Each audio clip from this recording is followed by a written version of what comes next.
لأهله والصلاة على أهلها. أما بعد، فأعوذ بالله من الشيطان الرجيم.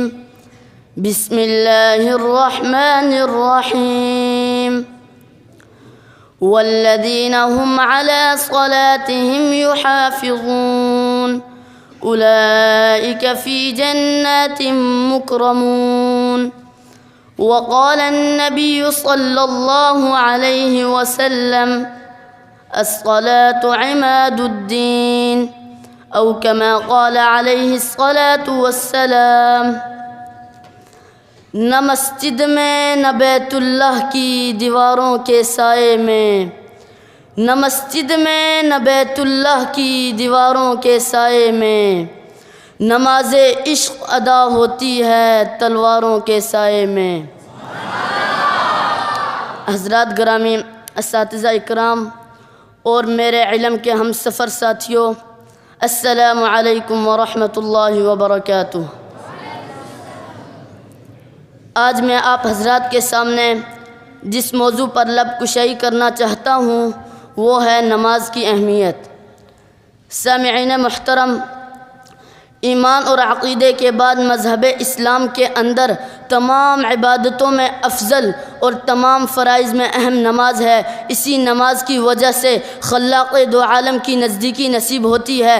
تمام کامیابیوں کی ضمانت رضائے الہی کا سبب نماز میں ہے، اور سکون و قلب، راحت و جان نماز میں ہے. نماز مومن کا نور، دل کا سرور ہے. نماز قبر کے چراغ، مومن کی معراج اور جنت کی کنجی ہے. یہی نماز کہ جس سے عقیدہ کی تجلی اور ایمان کا مظہر ہوتا ہے، اور انسان کو خدا سے ملانے کا واحد ذریعہ نماز ہی ہے. اس لیے نماز کو ایمان کے بعد تمام ارکان میں مقدم کیا گیا ہے. اسلام کے 5 ستونوں میں سے ایک اہم ستون نماز کو حاصل ہے. یہی بس نہیں بلکہ احادیث میں کافر اور مسلمان میں فرق کرنے والی چیز نماز کو قرار دیا گیا ہے.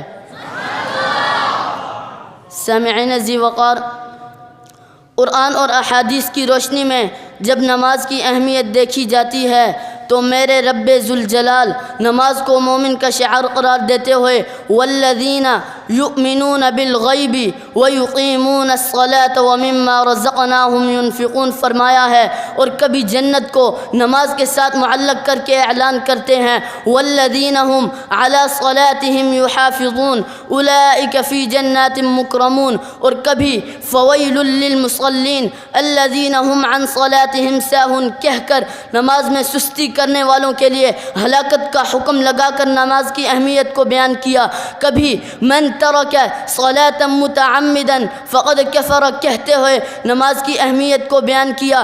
اسی طرح ہمارے نبی صلی اللہ علیہ وسلم سے سب سے بہترین عمل کے بارے میں پوچھا گیا کہ دنیا میں سب سے بہترین عمل کیا ہے، تو قربان ہو جاؤ نماز پر. تو آپ صلی اللہ علیہ وسلم نے اپنی مبارک زبان سے الصلاة لوقتها یعنی نماز کو وقت پر ادا کرنا دنیا کا سب سے بہترین عمل قرار دیتے ہوئے نماز کی اہمیت کو آشنا کر دیا. سامعین محترم، نماز کو ہر صورت میں ادا کرنا انسان پر لازم ہے، چاہے انسان جنگ میں ہو یا دشمن کے تلوار کے سائے میں یا دشمن سے بھاگ رہا ہو، کسی حال میں بھی معاف نہیں ہے. یہی وجہ ہے جس کی وجہ سے اللہ تعالیٰ اس کا مقام کچھ یوں بلند کر دیتا ہے.